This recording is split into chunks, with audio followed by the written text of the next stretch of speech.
అవసరం లేదు, అయిపోయింది, డిస్కనెక్ట్ చేసేయండి.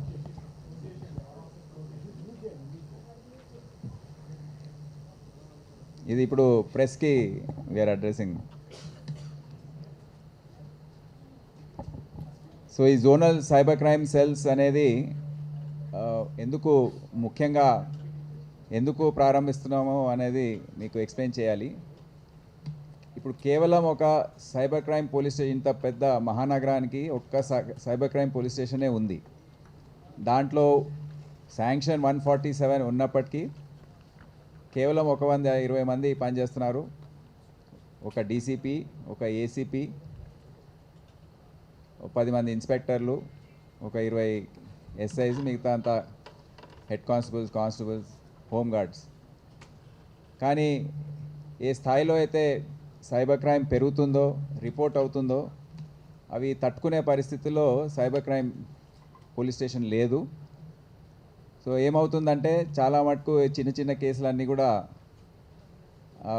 దాన్ని వదిలేయడం, లేకపోతే ఇన్వెస్టిగేషన్ లేకుండా పిటిషన్ తీసుకొని ఇగ్నోర్ చేయడం.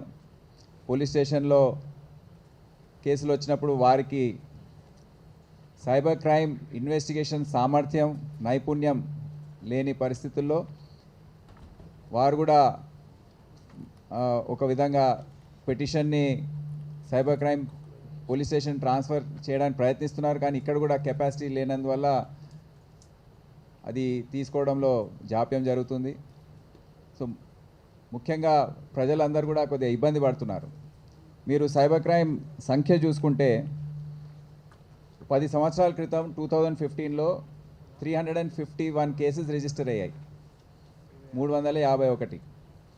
గత సంవత్సరం చూసుకుంటే 3111, అంటే దాదాపు 10 టైమ్స్ సైబర్ క్రైమ్ పెరిగింది. ఇది ఓన్లీ నమోదు చేసిన కేసులు. సైబర్ క్రైమ్ రకాలు మీరు చూసుకుంటే దాదాపు 39 రకాల సైబర్ క్రైమ్స్ని మేము గత 3-4 సంవత్సరాల్లో గుర్తించాం. అనేక రకాలుగా ఆన్లైన్ ఫ్రాడ్స్ కానివ్వండి, ఇన్వెస్టిగేషన్ ఫ్రాడ్స్ కానివ్వండి, కొత్తగా డిజిటల్ అరెస్ట్లని, సెక్స్టార్షన్ అని, ఇక మీరు ఏది అనుకుంటే అది ఆ 35 మోడస్ ఆపరండి ఏదైతే మేము గుర్తించామో దాంట్లో కేసులు నమోదవుతున్నాయి. అదే కాకుండా సోషల్ మీడియాకి సంబంధించిన కేసులు విపరీతంగా వస్తున్నాయి. అంటే సోషల్ మీడియాలో ఒకరిపైన ఒకరు అబద్ధాలు ప్రచారం చేయడం, ప్రతిష్టకు భంగం కలిగించే విధంగా చేయడం అనేది ఆ కంప్లైంట్స్ చాలా పెరిగిపోయాయి. సో ఇవన్నీ కూడా ఒక సైబర్ క్రైమ్ పోలీస్ స్టేషన్ ద్వారా చేయడం అనేది చాలా కష్టమవుతుంది. కనుక మేము ఒక ఎక్స్పెరిమెంటల్ బేసిస్లో తర్వాత ఈ 7 జోనల్ సైబర్ క్రైమ్ సెల్స్ ఏవైతే ఉన్నాయో దాని ఫంక్షనింగ్ అండ్ యూటిలిటీ బట్టి 7 జోన్స్లో 7 సైబర్ క్రైమ్ పోలీస్ స్టేషన్స్కి ఏర్పాటు చేయడానికి ఇదో 2-3 ఇయర్స్ మేము ఏ విధంగా పనిచేస్తుందనేది చూసి దాని పనిభారం అంతా కూడా గమనించి అప్పుడు ఈ పోలీస్ స్టేషన్స్ అనేది ప్రతిపాదించే అవకాశం ఉంటుంది. ఇప్పుడు అట్లీస్ట్ కొద్దిగా డీసెంట్రలైజేషన్, ఇప్పుడు అంతా సెంట్రలైజ్డ్గా ఉంది. డీసెంట్రలైజేషన్ అనేది మేము చాలా రోజుల నుంచి దాని గురించి మాట్లాడుతూ ఉన్నాము, డిస్కస్ చేస్తూ ఉన్నాము. కానీ ఏ విధంగా చేయాలనేది అర్థం కాలేదు. ప్రతి పోలీస్ స్టేషన్లో సైబర్ క్రైమ్ సెల్ అంటే అది కుదరదు. ఎందుకంటే సైబర్ క్రైమ్ ఇన్వెస్టిగేషన్ కోసం చాలా ట్రైనింగ్ అవసరం, మ్యాన్ పవర్ అవసరం, ఎక్విప్మెంట్ అవసరం. కంప్యూటర్స్ కానివ్వండి, సాఫ్ట్వేర్స్ కానివ్వండి, ఇవన్నీ ప్రతి పోలీస్ స్టేషన్లో కొని ఇవ్వాలంటే అది చాలా కష్టమైన పని.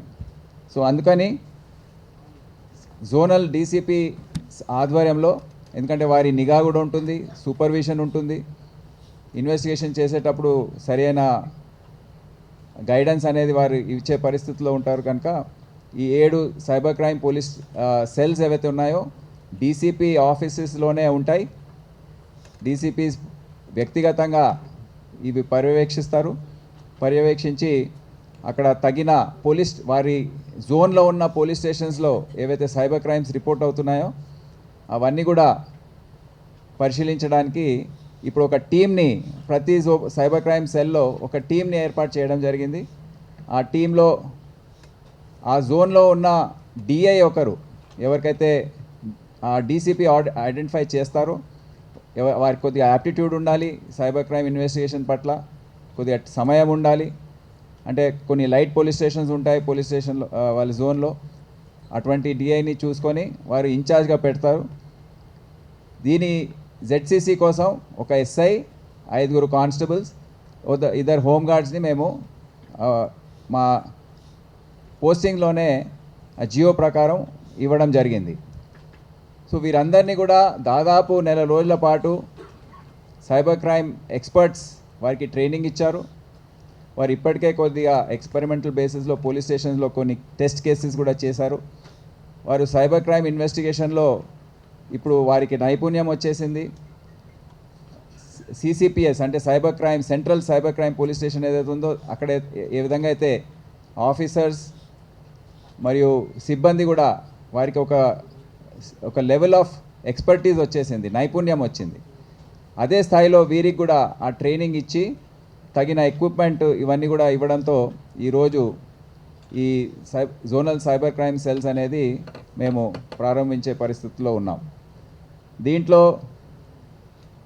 ముఖ్యంగా desktops, computers with internet, laptops అందరికీ, printers, computer chairs, visitors chairs, work stations, office chairs, executive tables, ఇవన్నీ కూడా ఆ సామాగ్రి ప్రతి జోనల్ సైబర్ క్రైమ్ సెల్కి ఇది అవసరం. ఇవన్నీ కూడా సమకూర్చి ఈరోజు ఈ 7 జెడ్సీసీస్ని ప్రారంభించడం జరుగుతుంది. దీంట్లో మీరు ఇప్పటికే గమనించి ఉంటారు, దీని పని విధానం ఏ విధంగా ఉండబోతుంది అనేది ముఖ్యం. ప్రతి పోలీస్ స్టేషన్లో కంప్లైంట్స్ వస్తుంటాయి రోజువారీగా, ఏదో మేము మోసపోయాము ఆన్లైన్ ఇన్వెస్ట్మెంట్ ఫ్రాడ్లో, లేకపోతే ఎవరైనా ఫోన్ చేసి సీనియర్ ఆఫీసర్ బొమ్మ పెట్టేసి నేను అర్జెంట్ ఏదో నాకు ఎమర్జెన్సీ ఉంది ఒక 25,000 ట్రాన్స్ఫర్ చేయమని, ఈ విధంగా మీరు రోజువారీగా ఇది వింటూనే ఉన్నారు. సో ఇటువంటి కేసెస్ వచ్చినప్పుడు వాళ్ళు పోలీస్ స్టేషన్ వెళ్ళిన సందర్భంలో ఇప్పటి నుండి that petition will be taken, అంటే సీరియస్గా దాన్ని తీసుకొని రిసెప్షన్లో అది అంగీకరించి 25,000 కన్నా తక్కువ ఫ్రాడ్ ఉంటే అది ప్రాథమికంగా ఇన్వెస్టిగేషన్ చేసి దాంట్లో పుట్ ఆన్ హోల్డ్ ఏదైనా అమౌంట్ ఉంటే అప్పుడు ఆ ఇన్వెస్టిగేషన్ పర్పస్ కోసం దాన్ని జోనల్ సైబర్ క్రైమ్ సెల్కి ట్రాన్స్ఫర్ చేస్తారు. దానికన్నా తక్కువ ఉంటే వాళ్ళు ప్రాథమికంగా ఇన్వెస్టిగేషన్ చేసి ఏదన్నా లోకల్ లెవెల్లో వాళ్ళకి అందుబాటులో ఉంటే వారు ఫర్దర్ యాక్షన్ తీసుకుంటారు, లేకపోతే ఆ పెటిషన్ని క్లోజ్ చేయడం జరుగుతుంది. 25,000 నుండి 1,00,000 రూపాయల వరకు ఏదైతే ఫ్రాడ్ ఉంటుందో, online fraud and cyber crime fraud, అదంతా కూడా అవన్నీ కూడా జెడ్సీసీస్కి చేరుతాయి. జెడ్సీసీస్లో zone wise and police station wise case registration జరుగుతాయి. NCRP data analysis and maintenance అనేది జరుగుతుంది. కేస్ ఇన్వెస్టిగేషన్ టేకప్ చేస్తారు, కేస్ రిజిస్టర్ చేయరు. కేస్ రిజిస్ట్రేషన్ అనేది పోలీస్ స్టేషన్లోనే జరుగుతుంది. కానీ ఏదైతే టాస్క్ ఫోర్స్ ఏదైతే ఉందో ఆ విధంగా వీళ్ళు సైబర్ క్రైమ్ని ఇన్వెస్టిగేట్ చేసి మొత్తం దాన్ని టెక్నికల్గా ఏ విధంగా అయితే చేయాలో అదంతా కూడా చేసి పూర్తిగా ఎక్కడైనా టీమ్స్ అవసరం ఉంటే బయటికి పంపించడం, ఆ జోనల్ ఆఫీస్. ఇప్పుడైతే teams only cyber crime police station నుంచి వెళ్తుంటాయి, కానీ ఇప్పుడు జెడ్సీసీస్ పరంగా డీసీపీస్ పర్యవేక్షించి ఇవి టీమ్స్ని బయటికి పంపించడం, అరెస్టులు చేయడం, తీసుకురావడం, రిమాండ్ చేయడం, ఛార్జ్షీట్స్ వేయడం, ఎన్బిడబ్ల్యూస్ ఉంటే ఎన్బిడబ్ల్యూస్ ఎగ్జిక్యూట్ చేయడం, ఇదంతా కూడా ఇప్పుడు జోనల్ లెవెల్లో పోలీస్ స్టేషన్ లెవెల్లో కూడా జరుగుతుంది. సో దీని అర్థం ఏంటంటే సైబర్ క్రైమ్ ఇన్వెస్టిగేషన్ అనేది ఇప్పుడు will be taken to the police station level. That is the meaning of this ZCCs. So ఇప్పుడు ఫిర్యాదుదారులు ఎవరైతే వస్తారో పోలీస్ స్టేషన్కి వారిని తిప్పి పంపించడం, మేము చేయలేమని చెప్పడం, ఇటువంటి సమాధానాలు వాళ్ళు వినే అవసరం ఉండదు. రీఫండ్ ప్రాసెస్ ఏదైతే ఉందో అది కూడా టేకప్ చేస్తారు జెడ్సీసీస్లో. Execution of PT warrants, monitor trial process, awareness and prevention.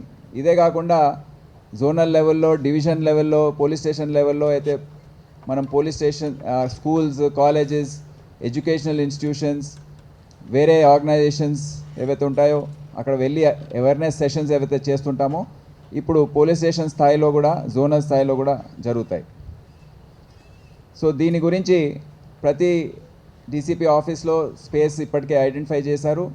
ఏదైతే మోడల్ ఇక్కడ చూసారో అదే విధంగా ప్రతి జోనల్ ఆఫీస్లో కూడా ఈ విధంగా ఒక జోనల్ సైబర్ క్రైమ్ సెల్ అనేది ప్రారంభించబోతున్నాం.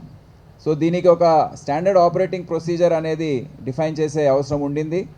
అందుకని దీని గురించి విస్తృతంగా డిస్కస్ చేసి ఎవరి బాధ్యత ఎంతవరకు అనేది క్లియర్గా డిఫైన్ చేశాము.